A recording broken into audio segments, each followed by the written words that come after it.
ಎಲ್ಲರಿಗೂ ನಮಸ್ಕಾರ. ನನ್ನ ಹೆಸರು ಶ್ರೀಮತಿ ನದೀಮಾ ಬಾನು. ನಾನು ಶ್ರೀ ವಿನಾಯಕ ಪ್ರೌಢಶಾಲೆ ದನಕನಹಳ್ಳಿಯಲ್ಲಿ ಸಹ ಶಿಕ್ಷಕಿಯಾಗಿ ಸೇವೆಯನ್ನು ಸಲ್ಲಿಸ್ತಾ ಇದ್ದೀನಿ. ಪ್ರೀತಿಯ ವಿದ್ಯಾರ್ಥಿಗಳೇ, ತಮಗೆಲ್ಲರಿಗೂ ಕೂಡ ತರಗತಿಗೆ ಸ್ವಾಗತ. ನಾವು 9ನೇ ತರಗತಿಯ ಸಮಾಜ ವಿಜ್ಞಾನ ವಿಷಯದ ಮೊದಲನೇ ಭಾಗವಾಗಿರುವಂತಹ ಇತಿಹಾಸದ 2ನೇ ಅಧ್ಯಾಯವಾಗಿರುವಂತಹ ಮಧ್ಯಕಾಲೀನ ಭಾರತ ಮತ್ತು ರಾಜಕೀಯ ಸಂಕ್ರಮಣ, ಈ ಒಂದು ಅಧ್ಯಾಯದಲ್ಲಿ ನಾವು ಹಿಂದಿನ ತರಗತಿಯಲ್ಲಿ ಮುಖ್ಯವಾಗಿ ರಜಪೂತ ಮನೆತನಗಳ ಒಂದು ಪರಿಚಯವನ್ನ ಹಾಗೂ ಇತಿಹಾಸಕ್ಕೆ ರಜಪೂತರು ಕೊಟ್ಟಂತಹ ಪ್ರಮುಖ ಕೊಡುಗೆಗಳು, ಹಾಗೆ ಭಾರತಕ್ಕೆ ಆಗಮನವನ್ನು ಮಾಡಿದಂತಹ ಪ್ರಮುಖ ಟರ್ಕರಾದಂತಹ ಮಹಮ್ಮದ್ ಗಜ್ನಿ ಮತ್ತು ಮಹಮ್ಮದ್ ಗೋರಿಯ ಪರಿಚಯವನ್ನ ತಿಳ್ಕೊಂಡ್ವಿ. ಅದರ ಮುಂದುವರೆದಂತಹ ಭಾಗವೇ ದೆಹಲಿಯ ಸುಲ್ತಾನರು. ಇಂದಿನ ತರಗತಿಯಲ್ಲಿ ನಾವು ದೆಹಲಿಯ ಸುಲ್ತಾನರು, ದೆಹಲಿ ಸುಲ್ತಾನರಲ್ಲಿರುವಂತಹ ಪ್ರಮುಖ ಸಂತತಿಗಳ ಪರಿಚಯವನ್ನ, ಅದಾದ ನಂತರ ನಾವು ದೆಹಲಿಯ ಒಂದು ಸುಲ್ತಾನರು ಕೊಟ್ಟಂತಹ ಪ್ರಮುಖ ಕೊಡುಗೆಗಳ ಪರಿಚಯವನ್ನ ಇಂದಿನ ತರಗತಿಯಲ್ಲಿ ನಾವು ಅಧ್ಯಯನ ಮಾಡ್ತೀವಿ. ವಿದ್ಯಾರ್ಥಿಗಳೇ, ನಾವು ದೆಹಲಿಯ ಸುಲ್ತಾನರಲ್ಲಿ ಮುಖ್ಯವಾಗಿ ಹಲವಾರು ಮನೆತನಗಳನ್ನ ಅಥವಾ ಸಂಸ್ಕೃತಿಗಳನ್ನ ನಾವಿಲ್ಲಿ ನೋಡ್ತೀವಿ. ಹಾಗಾದ್ರೆ ನಾವು ಮೊದಲನೇದಾಗಿ ನೋಡಬೇಕಾಗಿರುವಂತಹ ದೆಹಲಿ ಸುಲ್ತಾನರ ಸಂತತಿ ಅಂತಂದ್ರೆ ಗುಲಾಮಿ ಸಂತತಿ ಎಂದು ಕರೀತೀವಿ. ಇದು ದೆಹಲಿ ಸುಲ್ತಾನರ ಮೊದಲ ಸಂತತಿ. ಈ ಒಂದು ಸಂತತಿಯು ಸಾಮಾನ್ಯ ಶಕವರ್ಷ 1206ರಿಂದ ಸಾಮಾನ್ಯ ಶಕವರ್ಷ 1290ರವರೆಗೆ ಆಳ್ವಿಕೆಯನ್ನು ಮಾಡಿದಂತಹ ದೆಹಲಿ ಸುಲ್ತಾನರ ಮೊದಲ ಸಂತತಿಯಾಗಿದೆ.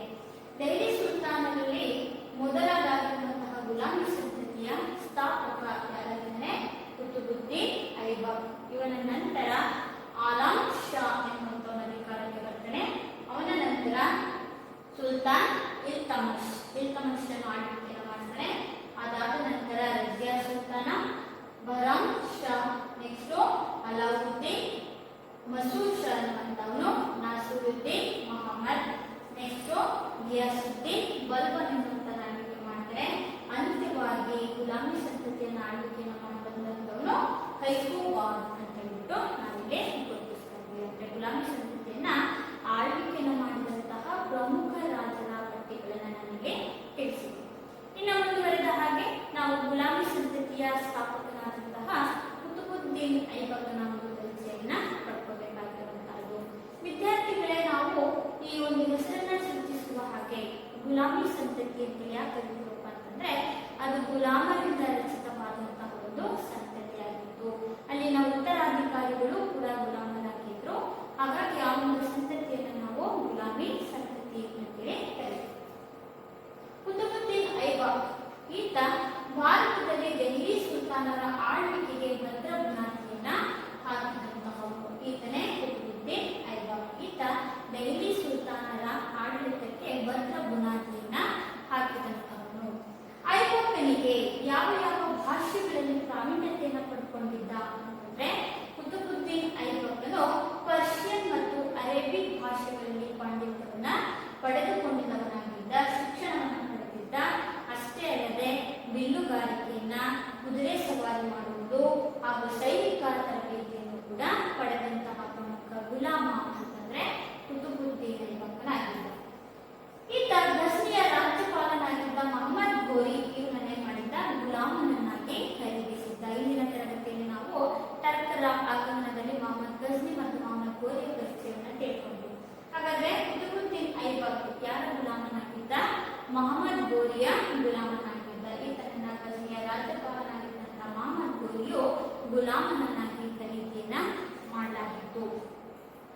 ಕುತುಬುದ್ದೀನ್ ಐಬಕನು ಗಜ್ನಿಯಲ್ಲಿದ್ದಾಗ ಯಾವ ರೀತಿಯಾಗಿ ಪ್ರಾಬಲ್ಯಕ್ಕೆ ಬಂದ ಅಂತಂದ್ರೆ, ಗಜ್ನಿಯಲ್ಲಿದ್ದಂಥ ಸಂದರ್ಭದಲ್ಲಿ ತನ್ನ ಶೌರ್ಯದಿಂದ ಮಹಮ್ಮದ್ ಗೋರಿಯ ಒಂದು ಆಸಕ್ತಿಯನ್ನ ಅಥವಾ ಮಹಮ್ಮದ್ ಗೋರಿಯ ಗಮನವನ್ನ ಸೆಳೆದವನಾಗಿದ್ದಂಥವನೇ ಕುತುಬುದ್ದೀನ್ ಐಬಕ್ನಾಗಿರ್ತಾನೆ. ಎಲ್ಲಿ ಅಂತಂದ್ರೆ, ಐಬಕನು ಗಜ್ನಿಯಲ್ಲಿದ್ದಾಗ ಯಾರ ಗಮನವನ್ನು ಸೆಳೆದಿದ್ದ? ಮಹಮ್ಮದ್ ಗೋರಿಯ ಒಂದು ಗಮನವನ್ನ ಸೆಳೆದಿದ್ದ. 2ನೇ ತರೈನ್ ಕಾಳಗದಲ್ಲಿ ಏನು ಪೃಥ್ವಿರಾಜ್ ಚೌಹಾಣನಿಗೂ ಮತ್ತು ಮಹಮ್ಮದ್ ಗೋರಿಗೂ 2ನೇ ತರೈನ್ ಕದನ ನಡೆಯಿತು. ಆ 2ನೇ ತರೈನ್ ಕದನದ ಸಂದರ್ಭದಲ್ಲಿ ಮಹಮ್ಮದ್ ಗೋರಿಯ ಸಂಪೂರ್ಣವಾದಂತಹ ಒಂದು ಗಮನವನ್ನು ಸೆಳೆದಂತವನೇ ಕುತುಬುದ್ದೀನ್ ಐಬಕನಾಗಿದ್ದ. ಆಕ್ರಮಣದ ಸಮಸ್ತ ಉಸ್ತುವಾರಿಯನ್ನು ಪಡೆದುಕೊಂಡಂತವನು ಕೂಡ ಕುತುಬುದ್ದೀನ್ ಐಬಕ್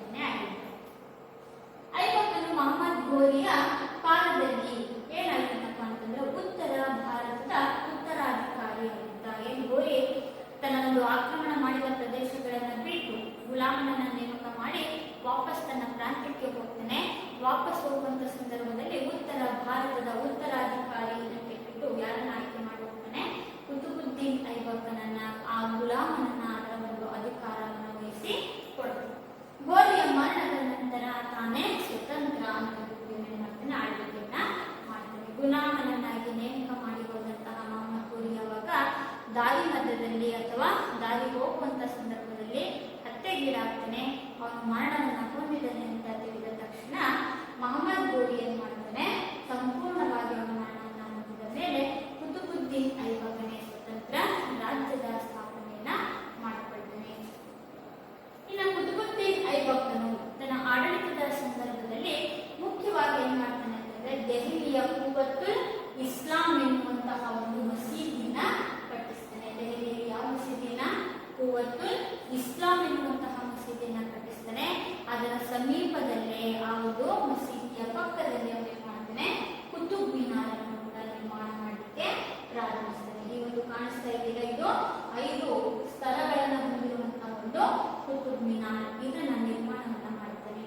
ಹಾಗಾದ್ರೆ ದೆಹಲಿಯ ಸುಲ್ತಾನನಾದಂತಹ ಗುಲಾಮಿ ಸಂತತಿಯ ಸ್ಥಾಪಕನಾದಂತಹ ಕುತುಬುದ್ದೀನ್ ಐಬಕ್ ದೆಹಲಿಯಲ್ಲಿ ಪ್ರಮುಖ ಕಟ್ಟಡಗಳಾದಂತಹ ಕೂವತ್ತುಲ್ ಇಸ್ಲಾಂ ಎನ್ನುವಂತಹ ಮಸೀದಿಯನ್ನ, ಅಲ್ಲೇ ಸಮೀಪದಲ್ಲಿ ಕುತುಬ್ ಮಿನಾರಿನ ನಿರ್ಮಾಣವನ್ನು ಕೂಡ ಪ್ರಾರಂಭಿಸಿದ್ದಾನೆ. ಇವನ ಆಸ್ಥಾನದಲ್ಲಿ ಪ್ರಮುಖವಾದಂತಹ ಕವಿಗಳಾಗಿದ್ದಪ್ಪ, ವಿದ್ವಾಂಸರಾಗಿದ್ದು ಅಂತಂದ್ರೆ ನಿಜಾಮಿ ಎನ್ನುವಂತಹ ಒಬ್ಬ ವಿದ್ವಾಂಸ, ಹಾಗೆ ಫಕೀ ಮುದಬ್ಬಿರ್ ಎನ್ನುವಂತಹ ವಿದ್ವಾಂಸರು ಕೂಡ ಇರ್ತಾರೆ. ಹಾಗೆ ಇಲ್ಲಿ ತಾಜುಲ್ ಮಾಸಿರ್ ಎನ್ನುವ ಐಬಕನ ಬಗ್ಗೆ ಮಾಹಿತಿಯನ್ನು ನೀಡುವಂತಹ ಕೃತಿಯನ್ನು ಕೂಡ ನಾವಿಲ್ಲಿ ನೋಡ್ತೀವಿ. ಈ ರೀತಿಯಾಗಿ ಕುತುಬುದ್ದೀನ್ ಐಬಕನು ಗುಲಾಮಿ ಸಂತತಿಯ ಸ್ಥಾಪನೆಯನ್ನ ಮಾಡಿ ಮೊಹಮ್ಮದ್ ಗೋರಿಯ ನಂತರ ತಾನೇ ಸ್ವತಂತ್ರ ಅಂತ ಹೇಳಿ ಘೋಷಣೆಯನ್ನ ಮಾಡಿಕೊಂಡು ದೆಹಲಿಯಲ್ಲಿ ಕೂವತ್ತುಲ್ ಇಸ್ಲಾಂ ಎನ್ನುವಂತಹ ಮಸೀದಿಯನ್ನ, ದೆಹಲಿಯಲ್ಲಿ ಕುತುಬ್ ಮಿನಾರಿನ ನಿರ್ಮಾಣವನ್ನು ಕೂಡ ಆರಂಭಿಸ್ತಾನೆ. ಹಲವಾರು ವಿದ್ವಾಂಸರಿಗೆ ಆಶ್ರಯದಾತನು ಕೂಡ ಇದ್ದ ಆಗಿದೆ. ಇವನ ನಂತರ ಬರುವಂತವನೇ ಇಲ್ತಮಶ್. ಈತನು ಕೂಡ ಗುಲಾಮಿ ಸಂತತಿಯಲ್ಲಿ ಕುತುಬುದ್ದೀನ್ ಐಬಕನ ನಂತರ ಅಧಿಕಾರವನ್ನ ಸ್ವೀಕರಿಸಿದ ಪ್ರಮುಖ ವ್ಯಕ್ತಿ ಅಂತೇಳಿ ಗುರುತಿಸ್ತೀವಿ.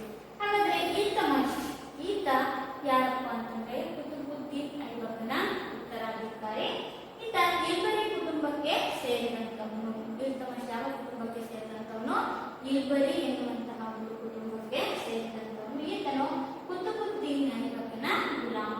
ನಮಗೆಲ್ಲರೂ ಇಲ್ಲಿ ಗುಲಾಮರೇ, ಹಾಗಾಗಿ ಈ ಸಂತತಿಯನ್ನ ಗುಲಾಮಿ ಸಂತತಿ ಅಂತೇಳಿ ಕರೀತಾರೆ. ಇಲ್ಬರಿ ಕುಟುಂಬಕ್ಕೆ ಸೇರಿದ ಇಲ್ತಮಶ್ನು ಕುತುಬುದ್ದೀನ್ ಐಬಕನ ಗುಲಾಮನಾಗಿದ್ದ. ಅಷ್ಟೇ ಅಲ್ಲದೆ ಗ್ವಾಲಿಯರ್ನಲ್ಲಿ ಇವನು ಆಡಳಿತಗಾರನು ಕೂಡ ಆಗಿದ್ದ.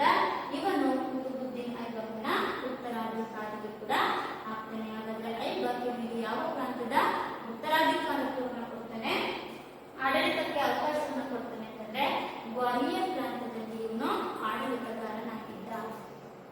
ಹಾಗೆ ಇಲ್ತಮಶ್ ಸುಲ್ತಾನನಾಗಿದ್ದು ಸಹಿಸದೆ ಇರುವಂತವರು, ಅಂದ್ರೆ ಅವನ ಸಿಂಹಾಸನಕ್ಕೆ ಇರೋದು ಬಹಳಷ್ಟು ಪ್ರಮುಖ ವ್ಯಕ್ತಿಗಳಿಗೆ ಅದು ಇಷ್ಟ ಇರಲಿಲ್ಲ. ಹಾಗಾಗಿ ಇಲ್ತಮಶನು ಉತ್ತರಾಧಿಕಾರತ್ವವನ್ನು ವಹಿಸಿಕೊಂಡಾಗ ಆತನ ಒಂದು ಅಧಿಕಾರವನ್ನ ಸಹಿಸದೇ ಇದ್ದಂತಹ ಘಜ್ನಿಯ ದೊರೆಯಾದಂತಹವನು ತಾಜುದ್ದೀನ್ ಇಲ್ದಿಜಾ ಮತ್ತು ಸಿಂಧ್ನ ರಾಜನಾದಂತಹವನು ಯಾರು ಅಂತಂದ್ರೆ ನಾಸಿರುದ್ದೀನ್ ಕವಾಚ. ಇವರಿಬ್ಬರು ಕೂಡ ಇಲ್ತಮಶ್ನ ವಿರುದ್ಧ ದಂಗೆ ಏಳ್ತಾರೆ, ಅಂದ್ರೆ ಅವನ ವಿರುದ್ಧ ದಂಗೆ ಏಳ್ತಾರೆ. ಯಾಕೆಂದ್ರೆ ಇಲ್ತಮಶ್ ಅಧಿಕಾರಕ್ಕೆ ಬಂದಿದ್ದು ಈ ಘಜ್ನಿಯ ದೊರೆಯಾದಂತಹ ತಾಜುದ್ದೀನ್ ಇಲ್ದಿಜಾ ಕೂಡ ಇಷ್ಟ ಇರಲಿಲ್ಲ. ಹಾಗೆ ನಾಸಿರುದ್ದೀನ್ ಕವಾಚ ಸಿಂಧ್ ಪ್ರಾಂತದ ದೊರೆ, ಇವರಿಗೂ ಕೂಡ ಅದು ಇಷ್ಟ ಇರಲಿಲ್ಲ. ಹಾಗಾಗಿ ಇವರಿಬ್ಬರು ಕೂಡ ಇಲ್ತಮಶ್ನ ವಿರುದ್ಧ ದಂಗೆ ಏಳ್ತಾರೆ. ಇಲ್ತಮಶ್ ಇವರನ್ನ ಏನ್ ಮಾಡ್ತಾನೆ, ಸಂಪೂರ್ಣವಾಗಿ ಸೋಲಿಸಿ ತನ್ನ ಸ್ಥಾನವನ್ನ ಭದ್ರಪಡಿಸಿಕೊಳ್ತಾನೆ. ಇಲ್ತಮಶನು ತಾಜುದ್ದೀನ್ ಇಲ್ದಿಜಾ ಮತ್ತು ನಾಸಿರುದ್ದೀನ್ ಕವಾಚ ಇವರಿಬ್ಬರನ್ನು ಸಂಪೂರ್ಣವಾಗಿ ಸೋಲಿಸಿ ತನ್ನ ಒಂದು ಸ್ಥಾನವನ್ನ ಭದ್ರಪಡಿಸಿಕೊಳ್ತಾನೆ. ನಂತರದಲ್ಲಿ ಈತ ಬಹುಮುಖ್ಯವಾದಂತಹ ಪ್ರಮುಖ ಪ್ರದೇಶಗಳನ್ನು ಕೂಡ ವಶಪಡಿಸಿಕೊಳ್ತಾನೆ. ಮೊದಲನೇದಾಗಿ ಇವರನ್ನ ದಂಗೆಯನ್ನ ನಡೆಸಿ ಇವರನ್ನು ಸೋಲಿಸ್ತಾನೆ. ಇದಾದ ಮೇಲೆ ರಣಥಂಬೂರ್, ಮಾಂಡೂರ್, ಗ್ವಾಲಿಯರ್ ಹಾಗೂ ದಿಲಾ, ಅಜ್ಮೀರ್, ಬನಾರಸ್ ಮತ್ತು ಕನೂಜ್ಗಳ ಪ್ರಾಂತ್ಯಗಳನ್ನು ಕೂಡ ಈತ ವಶಪಡಿಸಿಕೊಂಡು ಗುಲಾಮಿ ಸಂತತಿಯ ಸಾಮ್ರಾಜ್ಯದ ವಿಸ್ತರಣೆಯನ್ನ ಮಾಡ್ತಾನೆ. ಇನ್ನು ಇಲ್ತಮಶನು ಭಾರತದ ಮೇಲೆ ಪ್ರಪ್ರಥಮ ಬಾರಿಗೆ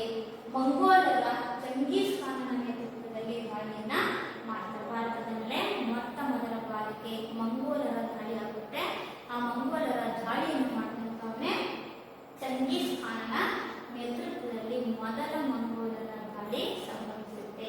ಇಲ್ತಮಶ್ ಆ ಒಂದು ಮಂಗೋಲರ ದಾಳಿಯನ್ನು ಯಶಸ್ವಿಯಾಗಿ ಅದನ್ನು ಹಿಮ್ಮೆಟ್ಟಿಸ್ತಾನೆ. ಈ ಸಾಧನದಿಂದಾಗಿ ಬಾಗ್ದಾದಿನ ಖಲೀಫರು ಇಲ್ತಮಶನಿಗೆ ಆರ್ಥಿಕ ಅಧಿಕಾರದ ಸಮ್ಮತಿಯ ಪತ್ರವನ್ನು ಕೂಡ ನೀಡ್ತಾರೆ. ಅಲ್ಲಿವರೆಗೂ ಕೂಡ ಅವನಿಗೆ ಹಣಕಾಸಿನ ವಿಷಯಕ್ಕೆ ಸಂಬಂಧಪಟ್ಟಂತೆ ಯಾವುದೇ ಸಮ್ಮತಿ ಅಥವಾ ಅನುಮತಿ ಇರಲಿಲ್ಲ. ಯಾವಾಗ ಮಂಗೋಲರ ಒಂದು ದಾಳಿಯನ್ನ ಈ ಚಂಗೀಸ್ ಖಾನನ ನೇತೃತ್ವದಲ್ಲಿ ಆಗುತ್ತೆ, ಆ ಒಂದು ಮಂಗೋಲರ ದಾಳಿಯನ್ನ ಯಶಸ್ವಿಯಾಗಿ ಇಲ್ತಮಶ್ ಏನ್ ಮಾಡ್ತಾನೆ, ಅವರನ್ನ ಹಿಮ್ಮೆಟ್ಟಿಸುವುದರಲ್ಲಿ ಯಶಸ್ಸನ್ನ ಸಾಧಿಸ್ತಾನೆ. ಇದರ ಒಂದು ಬದಲಿಗೆ ಅವನ ಯಶಸ್ಸಿಗೆ ಏನ್ ಮಾಡ್ತಾರೆ ಅಂತಂದ್ರೆ ಬಾಗ್ದಾದಿನ ಖಲೀಫರು ಇಲ್ತಮಶನಿಗೆ ಆರ್ಥಿಕವಾದಂತಹ ಅಧಿಕಾರದ ಸಮ್ಮತಿ ಪತ್ರವನ್ನ ಕೊಟ್ಟು ಅವನನ್ನ ಅಧಿಕಾರ ಸ್ವೀಕರಿಸಲಿಕ್ಕೆ ಅವಕಾಶವನ್ನ ಕೊಟ್ಟರು. ಮುಂದುವರೆದ ಹಾಗೆ ಇಲ್ತಮಶನು ತನ್ನ ಸಾಮ್ರಾಜ್ಯವನ್ನ ಏನ್ ಮಾಡ್ತಾನೆ ಅಂತಂದ್ರೆ ಆಡಳಿತದ ಉದ್ದೇಶದಿಂದ ತನ್ನ ರಾಜ್ಯವನ್ನ ಸಣ್ಣ ಸಣ್ಣ ಇಕ್ತಗಳನ್ನಾಗಿ ವಿಭಾಗಗಳನ್ನಾಗಿ ವಿಭಾಗಿಸಿಕೊಂಡು ಆಡಳಿತದ ಉದ್ದೇಶದಿಂದ ಅದನ್ನ ವಿಭಾಗವನ್ನ ಮಾಡಿಕೊಳ್ತಾನೆ. ಅದಾದ ನಂತರ ಆಡಳಿತದ ನಿರ್ವಹಣೆಯನ್ನು ಮಾಡಲಿಕ್ಕೆ ಅದೇನು ಸಣ್ಣ ಸಣ್ಣ ಪ್ರಾಂತಗಳನ್ನ ಇಕ್ತಗಳನ್ನಾಗಿ ವಿಭಾಗಿಸಿರ್ತಾನೆ, ಅವುಗಳನ್ನ ನೋಡಿಕೊಳ್ಳಲಿಕ್ಕಾಗಿ ಇಕ್ತಾದಾರರು ಎನ್ನುವಂತಹ ಅಧಿಕಾರಿಗಳನ್ನು ನೇಮಿಸ್ತಾನೆ. ಆ ಇಕ್ತಗಳನ್ನ ನೋಡಿಕೊಳ್ಳೋದಕ್ಕೆ ನಿರ್ವಹಣೆಯನ್ನು ಮಾಡಲಿಕ್ಕೆ ಇಕ್ತಾದಾರರನ್ನ ನೇಮಿಸ್ತಾನೆ. ಅದರ ಜೊತೆಯಲ್ಲಿ ಆಡಳಿತದಲ್ಲಿ ಸಲಹೆ ಮತ್ತು ಸೂಚನೆಗಳನ್ನ ಕೊಡಲಿಕ್ಕೆ, ಅವರಿಗೆ ಆಡಳಿತದಲ್ಲಿ ಮಾರ್ಗದರ್ಶನವನ್ನ ಕೊಡಲಿಕ್ಕಾಗಿ 40 ಸರದಾರರ ಕೂಟದ ರಚನೆಯನ್ನ ಮಾಡ್ತಾನೆ. 40 ಅಂತಂದ್ರೆ 40 ಜನರನ್ನ ಹೊಂದಿರುವಂತಹ ಸರದಾರರನ್ನ ಹೊಂದಿರುವಂತಹ ಒಂದು ಕೂಟದ ರಚನೆ ಮಾಡ್ತಾನೆ. ಆ ಕೂಟದ ಕೆಲಸ ಏನಪ್ಪಾ ಅಂತಂದ್ರೆ ಇಲ್ತಮಶ್ನ ಆಡಳಿತದಲ್ಲಿ ಸಲಹೆ ಮತ್ತು ಸೂಚನೆಗಳನ್ನ ಮಾರ್ಗದರ್ಶನವನ್ನ ಕೊಡುವಂತಹದ್ದು. ಹಾಗೆ ಪ್ರಧಾನಮಂತ್ರಿ ಮತ್ತು ನ್ಯಾಯಾಧೀಶರು ಕೂಡ ಸುಲ್ತಾನನಿಗೆ ಸಲಹೆ ಮತ್ತು ಸೂಚನೆಗಳನ್ನ ನೀಡುವುದಾಗಿತ್ತು. ಇದು ಇಲ್ತಮಶನು ತನ್ನ ಆಡಳಿತದ ಉದ್ದೇಶದಿಂದ ರಾಜ್ಯವನ್ನ ಇಕ್ತಗಳನ್ನಾಗಿ ವಿಭಾಗಿಸಿದ, ಇಕ್ತಗಳ ಆಡಳಿತದ ನಿರ್ವಹಣೆಗಾಗಿ ಇಕ್ತಾದಾರರನ್ನ ನೇಮಿಸಿದ, ಜೊತೆಯಲ್ಲಿ ತನ್ನ ಆಡಳಿತದಲ್ಲಿ ಸಲಹೆ ಮತ್ತು ಸೂಚನೆಗಳನ್ನ ಮಾರ್ಗದರ್ಶನವನ್ನ ಕೊಡಲಿಕ್ಕಾಗಿ 40 ಸರದಾರರ ಕೂಟದ ರಚನೆಯನ್ನು ಮಾಡ್ತಾನೆ. ಹಾಗೆ ಇವನ ಆಡಳಿತದಲ್ಲಿ ಸಲಹೆ ಮತ್ತು ಸೂಚನೆಗಳನ್ನ ಕೊಡಲಿಕ್ಕೆ ಯಾರಿಗೂ ಅವಕಾಶ ಇತ್ತು, ಪ್ರಧಾನಮಂತ್ರಿ ಮತ್ತು ನ್ಯಾಯಾಧೀಶರಿಗೂ ಕೂಡ ಈ ಅವಕಾಶವನ್ನು ಮಾಡಿಕೊಟ್ಟಿದ್ದ. ಹಾಗೆ ಇಲ್ತಮಶ್ ತನ್ನ ಆಡಳಿತದ ಸಂದರ್ಭದಲ್ಲಿ ನಾಣ್ಯಗಳನ್ನು ಕೂಡ ಚಲಾವಣೆಗೆ ತಂದಿದ್ದ. ಹಾಗಾದ್ರೆ ಇಲ್ತಮಶ್ನ ಆಡಳಿತದ ನಾಣ್ಯಗಳು ಅಂತಂದ್ರೆ ಬಂಗಾರ ಮತ್ತು ಬೆಳ್ಳಿಯ ನಾಣ್ಯಗಳನ್ನ ಈತ ಚಲಾವಣೆಗೆ ತಂದಿದ್ದ. ಅಂದ್ರೆ ಇವನ ಆರ್ಥಿಕ ಪರಿಸ್ಥಿತಿ ಬಹಳ ಉತ್ತಮವಾಗಿತ್ತು ಅನ್ನೋದಕ್ಕೆ ಸಾಕ್ಷಿ ಅವನು ಆಡಳಿತದಲ್ಲಿ ಚಲಾವಣೆಗೆ ತಂದಂತಹ ಬಂಗಾರ ಮತ್ತು ಬೆಳ್ಳಿಯ ನಾಣ್ಯಗಳು. ಇವನು ಕುತುಬುದ್ದೀನ್ ಐಬಕ್ ಏನು ಕುತುಬ್ ಮಿನಾರ್ ಅನ್ನುವಂತಹ ಒಂದು ಕಟ್ಟಡದ ನಿರ್ಮಾಣವನ್ನ ಮಾಡಿರ್ತಾನೆ. ಆ ಒಂದು ಸ್ತಂಭದ ರಚನೆಯನ್ನು ಮಾಡಿರ್ತಾನೆ. ಆ 3 ಸ್ತಂಭಗಳನ್ನ ಕುತುಬುದ್ದೀನ್ ಐಬಕ್ ಪೂರ್ಣಗೊಳಿಸಿದ್ರೆ ಅದರ ಮೇಲಿರುವಂತಹ 2 ಸ್ತಂಭಗಳೇನಿದೆ ಅದು ಇಲ್ತಮಶ್ ಏನ್ ಮಾಡ್ತಾನೆ, ಪೂರ್ಣಗೊಳಿಸ್ತಾನೆ. ಹಾಗಾಗಿ ದೆಹಲಿಯಲ್ಲಿರುವಂತಹ ಕುತುಬ್ ಮಿನಾರನ್ನ ನಿರ್ಮಾಣವನ್ನ ಮಾಡಲಿಕ್ಕೆ ಪ್ರಾರಂಭ ಮಾಡಿದ್ದು ಕುತುಬುದ್ದೀನ್ ಐಬಕ್. ಆ ನಿರ್ಮಾಣ ಕಾರ್ಯವನ್ನು ಪೂರ್ಣಗೊಳಿಸಿದಂತಹ ಕೀರ್ತಿ ಇಲ್ತಮಶ್ಗೆ ಸಲ್ಲುತ್ತದೆ. ಅದನ್ನು ಪೂರ್ಣಗೊಳಿಸ್ತಾನೆ. ಇದರ ನಂತರ ಬರುವಂತಹವಳೆ ರಜಿಯಾ ಸುಲ್ತಾನ. ಇಲ್ತಮಶ್ನ ಒಂದು ಆಡಳಿತದ ನಂತರ ಇಲ್ತಮಶ್ನ ಉತ್ತರಾಧಿಕಾರಿ ಯಾರಪ್ಪ ಅಂತಂದ್ರೆ ರಜಿಯಾ ಸುಲ್ತಾನ. ಸುಲ್ತಾನರು ಇಲ್ತಮಶ್ನ ಪುತ್ರ ರುಕ್ನುದ್ದೀನ್ ಫಿರೋಜ್ ಶಾ ಇವನ ಅಧಿಕಾರಕ್ಕೆ ಬಂದಿದ್ದ. ಯಾರ ಮಗ? ಇಲ್ತಮಶ್ನ ಮಗ ಯಾರು? ರುಕ್ನುದ್ದೀನ್ ಫಿರೋಜ್ ಶಾ. ಆದರೆ ರುಕ್ನುದ್ದೀನ್ ಫಿರೋಜ್ ಶಾ ಅಸಮರ್ಥನಾಗಿರ್ತಾನೆ. ಆಡಳಿತವನ್ನು ನಿರ್ವಹಣೆ ಮಾಡಲಿಕ್ಕೆ ಅವನಿಗೆ ಸಾಮರ್ಥ್ಯತೆ ಇರೋದಿಲ್ಲ. ಹಾಗಾಗಿ ಅವನ ಬದಲಾಗಿ ಅವನ ಪುತ್ರಿಯಾದಂತಹ ರಜಿಯಾ ಬೇಗಂ ಇವಳನ್ನ ಉತ್ತರಾಧಿಕಾರಿಯನ್ನಾಗಿ ನೇಮಕ ಮಾಡ್ತಾರೆ. ಈ ರಜಿಯಾ ಬೇಗಂ ಮುಂದೊಂದು ದಿನ ಏನಾಗ್ತಾರೆ, ರಜಿಯಾ ಸುಲ್ತಾನರ. ಈಕೆ ರಜಿಯಾ ಸುಲ್ತಾನ್ ದೆಹಲಿ ಸಿಂಹಾಸನವನ್ನು ಏರಿದ ಪ್ರಥಮ ಮಹಿಳೆ ಅಂತ ಈಕೆಯನ್ನ ಗುರುತಿಸ್ತಾರೆ. ದೆಹಲಿ ಸಿಂಹಾಸನ ಮೇಲಿದ ಪ್ರಥಮ ಮಹಿಳೆ ಸುಲ್ತಾನ ಎಂಬುದನ್ನ ಪಡೆದರು. ಅಲ್ಲಿಂದ ರಜಿಯಾ ಬೇಗಂ ರಜಿಯಾ ಸುಲ್ತಾನರ. ಸುಲ್ತಾನ ಮತ್ತು ರಜಿಯಾಳಿಗೆ ಕೊಟ್ಟಂತಹ ಒಂದು ಬಿರುದು. ಹೀಗೆ ರಜಿಯಾ ಸುಲ್ತಾನರು ಕೂಡ ಒಂದು ಪುರುಷರಂತೆ ವೇಷವನ್ನು ಧರಿಸಿ ಯುದ್ಧದಲ್ಲಿ ಭಾಗವಹಿಸ್ತಾ ಇದ್ದು, ಮಹಿಳೆಯಾಗಿದ್ದರೂ ಕೂಡ ಈಕೆಯ ವೇಷಭೂಷಣಗಳೇನಿದ್ವು ಪುರುಷರ ವೇಷಭೂಷಣಗಳನ್ನ ಧರಿಸಿ ಯುದ್ಧದಲ್ಲಿ ಪಾಲ್ಗೊಳ್ತಾ ಇತ್ತು. ಸಿಂಧ್ನಿಂದ ಬಂಗಾಳದ ವಿಶಾಲ ಪ್ರದೇಶದವರೆಗೂ ಕೂಡ ತನ್ನ ಸಾಮ್ರಾಜ್ಯದ ವಿಸ್ತರಣೆಯನ್ನು ಬಂಗಾಳದ ಪ್ರದೇಶದವರೆಗೂ ವಿಶಾಲ ಸಾಮ್ರಾಜ್ಯದ ವಿಸ್ತರಣೆಯನ್ನ ಮಾಡಿದಂತಹ ಒಳರಸಿಯ ಸುಲ್ತಾನ. ಆದರೆ ಇವಳ ಆಡಳಿತವನ್ನ ಸಹಿಸದೇ ಇರುವಂತಹ ಪ್ರಾಂತ್ಯಾಧಿಕಾರಿಗಳು ಈಕೆಯನ್ನು ಏನ್ ಮಾಡ್ತಾರೆ, ಸಂಚನ್ನ ರೂಪಿಸಿ ಹತ್ಯೆಯನ್ನ ಮಾಡ್ತಾರೆ. ಪ್ರಾಂತ್ಯಾಧಿಕಾರಿಗಳ ದಂಗೆ ಎದ್ದು ಅವಳನ್ನ ಹತ್ಯೆ ಮಾಡ್ತಾರೆ. ಸಂಚನ್ನ ರೂಪಿಸಿ ಈಕೆಯನ್ನ ಕೊಲೆ ಮಾಡ್ತಾರೆ. ಇವಳ ನಂತರ ಬರುವಂತಹ ಗುಲಾಮಿ ಸಂತತಿಯ ಮತ್ತೋರ್ವ ಪ್ರಮುಖ ದೊರೆ ಅಂದ್ರೆ ಗಿಯಾಸುದ್ದೀನ್ ಬಲ್ಬನ್ ಅಂತೇಳಿ ಈತ ಪ್ರಮುಖನಾದಂತಹ ಒಂದು ಗುಲಾಮಿ ಸಂತತಿಯ ದೊರೆ ಅಂತೇಳಿ ಕರಿತೀವಿ. ಈತನೇ ಗಿಯಾಸುದ್ದೀನ್ ಬಲ್ಬನ್. ಸುಲ್ತಾನನಾದ ನಂತರ ಅವಿಧೇಯ ಟರ್ಕಿ ಸರ್ದಾರರ ದುರಾಡಳಿತವನ್ನು ಏನ್ ಮಾಡ್ತಾನೆ, ನಿಯಂತ್ರಣವನ್ನು ಮಾಡ್ತಾನೆ. ಇವೇನು ಸರ್ದಾರರ ಒಂದು ದುರಾಡಳಿತ ಇತ್ತು, ಆ ಒಂದು ಆಡಳಿತವನ್ನ ಈತ ಮೊದಲು ನಿಯಂತ್ರಿಸ್ತಾನೆ. ನಂತರ ಟರ್ಕಿಯ ಸರ್ದಾರರ ಕೂಟವನ್ನು ಈತ ಧ್ವಂಸಗೊಳಿಸ್ತಾನೆ. ಅಂದ್ರೆ ಟರ್ಕಿಯ ಸರ್ದಾರರ ಒಕ್ಕೂಟವನ್ನ ಇನ್ನು ನಾಶಪಡಿಸ್ತಾನೆ. ಮಂಗೋಲರ ದಾಳಿಯನ್ನ ತಡೆಗಟ್ಟಲಿಕ್ಕೆ ತನ್ನ ರಾಜ್ಯದಲ್ಲಿ ಶಾಂತಿ ಮತ್ತು ಸುವ್ಯವಸ್ಥೆಯನ್ನ ಕಾಪಾಡುತ್ತಾನೆ. ಮಂಗೋಲರ ದಾಳಿಯನ್ನು ತಡೆಗಟ್ತಾನೆ. ತನ್ನ ಸಾಮ್ರಾಜ್ಯವು ಶಾಂತಿ, ಸುಖ, ಸಮೃದ್ಧಿಯಿಂದ ಬದುಕುವಂತೆ ಆ ಒಂದು ವ್ಯವಸ್ಥೆಯ ನಿರ್ಮಾಣವನ್ನ ಯಾರು ಮಾಡ್ಕೊಡ್ತಾನೆ, ಗಿಯಾಸುದ್ದೀನ್ ಬಲ್ಬನ್ ಒದಗಿಸಿಕೊಡ್ತಾನೆ. ಅಂದ್ರೆ ಇವನು ಕೂಡ ಮಂಗೋಲರನ್ನ ಹಿಮ್ಮೆಟ್ಟಿಸುವುದರಲ್ಲಿ ಯಶಸ್ಸನ್ನ ಸಾಧಿಸ್ತಾನೆ. ಹಾಗೆ ಗಿಯಾಸುದ್ದೀನ್ ಬಲ್ಬನ್ ಆಸ್ಥಾನದಲ್ಲಿ ದರ್ಬಾರಿನಲ್ಲಿ ಸಂಪ್ರದಾಯ ಮತ್ತು ಶಿಷ್ಟಾಚಾರಗಳನ್ನು ತರ್ತಾನೆ. ಅಲ್ಲಿವರೆಗೂ ಕೂಡ ಗುಲಾಮಿ ಸಂತತಿಯ ಇವರಿಗಿಂತ ಮುಂಚಿತವಾಗಿದ್ದಂತಹ ರಾಜರ ಆಡಳಿತದಲ್ಲಿ ಸಂಪ್ರದಾಯ ಮರೆಮಾಚಿತ್ತು ಅಂತ ಒಂದು ಸಂಪ್ರದಾಯಗಳನ್ನ ಶಿಷ್ಟಾಚಾರಗಳಿಂದ ಜಾರಿಗೆ ತರ್ತಾನೆ. ಅಷ್ಟೇ ಅಲ್ಲದೆ ಪರ್ಷಿಯನ್ ಶೈಲಿಯ ಆಡಂಬರದ ವೇಷಭೂಷಣೆಯಿಂದ ಧರಿಸ್ತಾ ಇದ್ದ. ಹಾಗಾದ್ರೆ ಈತನು ಧರಿಸ್ತಾ ಇದ್ದಂತಹ ವೇಷಭೂಷಣ ಯಾವ ಶೈಲಿದು, ಪರ್ಷಿಯನ್ ಶೈಲಿ. ಇವನು ಬಳಸ್ತಾ ಇದ್ದಂತಹ ವೇಷಭೂಷಣಗಳು ಆಡಂಬರದ ಜೀವನವನ್ನು ಈತ ನಡೆಸ್ತಾ ಇದ್ದ. ತನ್ನನ್ನ ದೇವರ ಪ್ರತಿನಿಧಿ ಅಂತ ಹೇಳ್ಬಿಟ್ಟು ಹೇಳ್ಕೊಳ್ತಾ ಇದ್ದಾರೆ. ನಿರಂಕುಶ ರಾಜಪ್ರಭುತ್ವವನ್ನು ಕೂಡ ಈತ ಜಾರಿಗೆ ತರ್ತಾನೆ. ದೇವರ ಪ್ರತಿನಿಧಿ ಅಂದ್ರೆ ದೇವರೇ ನನ್ನನ್ನ ಈ ಒಂದು ಆಡಳಿತಕ್ಕೆ ಸೃಷ್ಟಿಯನ್ನು ಮಾಡಿದ್ದಾನೆ, ದೇವರೇ ನನ್ನನ್ನ ಕಳುಹಿಸಿಕೊಟ್ಟಿದ್ದಾನೆ ಅಂತ ಹೇಳ್ಬಿಟ್ಟು ತನ್ನನ್ನ ದೇವರ ಪ್ರತಿನಿಧಿ ಅಂತ ಹೇಳ್ಬಿಟ್ಟು ಸಾರಿ ನಿರಂಕುಶ ರಾಜಪ್ರಭುತ್ವದ ಆಡಳಿತವನ್ನು ಈತ ಮಾಡ್ತಾನೆ. ಗಿಯಾಸುದ್ದೀನ್ ಬಲ್ಬನ್ ಅನುಭವಿ ಅಂತಂದ್ರೆ ಬಹಳಷ್ಟು ಅನುಭವವಾಗಿರುತ್ತೆ. ಹಾಗೆ ವಿಶ್ವಾಸ ಸೇನಾಪತಿಗಳ ನೇತೃತ್ವದಲ್ಲಿ ಸೈನ್ಯವನ್ನ ಪುನರ್ ಸಂಘಟನೆಯನ್ನು ಮಾಡಿದ. ಅಂದ್ರೆ ಈತನ ಸೈನ್ಯ ಏನಾಗಿತ್ತಪ್ಪ ಅಂತಂದ್ರೆ ಬಹಳಷ್ಟು ಹದಗೆಟ್ಟಿತ್ತು. ಇವನ ಅಧಿಕಾರಕ್ಕೆ ಬಂದ ಮೇಲೆ ಅನುಭವಿಯನ್ನ ಹೊಂದಿರುವಂತಹ ಹಾಗೂ ಅವನ ವಿಶ್ವಾಸವನ್ನ ಗಳಿಸಿಕೊಂಡಂತಹ ಪ್ರಮುಖ ಸೇನಾಪತಿಗಳ ನೇತೃತ್ವದಲ್ಲಿ ತನ್ನ ಸೇನೆಯನ್ನ ಮತ್ತೆ ಮಾಡ್ಕೊಳ್ತಾನೇನೋ ಪುನರ್ ಸಂಘಟನೆಯನ್ನ ಮಾಡಿಕೊಳ್ತಾನೆ. ಪುನಃ ತನ್ನ ಒಂದು ಸೇನೆಯನ್ನ ವ್ಯವಸ್ಥಿತವಾಗಿ ರಚನೆಯನ್ನ ಮಾಡಿಕೊಳ್ತಾನೆ. ಮಂಗೋಲರ ದಾಳಿಯನ್ನ ತಡೆಗಟ್ಟಲಿಕ್ಕಾಗಿ ವಾಯುವ್ಯದ ಗಡಿ ಭಾಗದಲ್ಲಿ ಕೋಟೆಯನ್ನು ಈತ ಕಟ್ಟಿಸ್ತಾನೆ.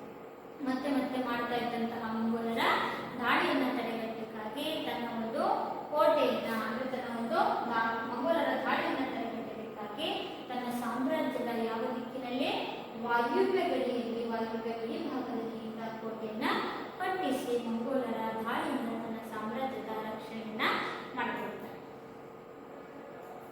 ಹಾಗೆ ದಕ್ಷ ಆಡಳಿತಗಾರನಾಗಿದ್ದಂತಹ ಬಲ್ಬನ್ ನಂತರ ಬಂದಂತಹ ಯಾರು, ಕೈಕೋಬಾರ್. ಈತನೇ ಈ ಒಂದು ಗುಲಾಮಿ ಸಂತತಿಯ ಕೊನೆಯ ದೊರೆ ಅಂತ ಕೂಡ ಕರಿತೀವಿ. ಕೈಕೋಬಾರನ ಸುಲ್ತಾನನಾಗನಾದರನ್ನ ಒಂದು ವಜೀರನಿಂದ ಅವನೇನಾಗ್ತಾನೆ, ಹತ್ಯೆ ಆಗ್ತಾನೆ. ಅವನ ಒಂದು ಮಂತ್ರಿ ಅವನನ್ನ ಹತ್ಯೆ ಮಾಡ್ತಾನೆ.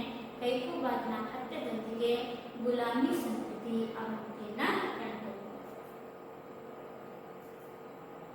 ನೆಕ್ಸ್ಟ್ ಬರುವಂತಹ ದೆಹಲಿ ಸುಲ್ತಾನರ ಎರಡನೇ ಸಂತತಿ ಅಂತಂದ್ರೆ ಖಿಲ್ಜಿ ಸಂತತಿ. ಈ ಒಂದು ಸಂತತಿಯು ಸಾಮಾನ್ಯ ಶಕವರ್ಷ 1290ರಿಂದ ಸಾಮಾನ್ಯ ಶಕವರ್ಷ 1320ರವರೆಗೆ ಆಳ್ವಿಕೆಯನ್ನ ಮಾಡುತ್ತೆ. ಹಾಗಾದ್ರೆ ಖಿಲ್ಜಿ ಸಂತತಿಯಲ್ಲಿ ಆಳ್ವಿಕೆಯನ್ನು ಮಾಡಿದಂತಹ ಪ್ರಮುಖ ಅರಸರು ಅಂತಂದ್ರೆ ಜಲಾಲುದ್ದೀನ್, ಫಿರೋಜ್ ಶಾ ಖಿಲ್ಜಿ, ನೆಕ್ಸ್ಟ್ ಅಲಾವುದ್ದೀನ್ ಖಿಲ್ಜಿ, ಮೂರನೇದಾಗಿ ಬರುವಂತಹನೇ ಕುತುಬುದ್ದೀನ್ ಮುಬಾರಕ್ ಎನ್ನುವಂತಹ ಪ್ರಮುಖ ರಾಜರುಗಳು ಈ ಒಂದು ಖಿಲ್ಜಿ ಸಂತತಿಯ ಆಳ್ವಿಕೆಯನ್ನ ಮಾಡ್ತಾರೆ. ಹಾಗಾದ್ರೆ ಈ ಖಿಲ್ಜಿ ಸಂತತಿಯ ಪ್ರಮುಖ ಪರಿಚಯವನ್ನು ನೋಡ್ತಾ ಹೋದ್ರೆ ಅಲಾವುದ್ದೀನ್ ಮಂಗೋಲರ ದಾಳಿಯನ್ನು ಮಾಡ್ತಾನೆ, ಹಿಮ್ಮೆಟ್ಟಿಸ್ತಾನೆ. ಇಲ್ಲಿ ನಾವು ಮುಖ್ಯವಾಗಿ ಅಲಾವುದ್ದೀನ್ ಖಿಲ್ಜಿಯನ್ನ ನೋಡ್ತೇವೆ. ಅಲಾವುದ್ದೀನ್ ಖಿಲ್ಜಿ ಸಂತತಿಯ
ಟೋವುಗಳನ್ನು ಕೂಡ ಈತ ಏನ್ ಮಾಡ್ತಾನೆ ಗೆದ್ದುಕೊಳ್ತಾನೆ. ಅಪಾರ ಪ್ರಮಾಣದಲ್ಲಿ ಜಯವನ್ನು ಸಾಧಿಸಿ ತನ್ನ ಸಾಮ್ರಾಜ್ಯವನ್ನು ವಿಶಾಲ ಪ್ರಮಾಣದಲ್ಲಿ ಹರಡಲಿಕ್ಕೆ ಈತ ಶ್ರಮಿಸಿದ.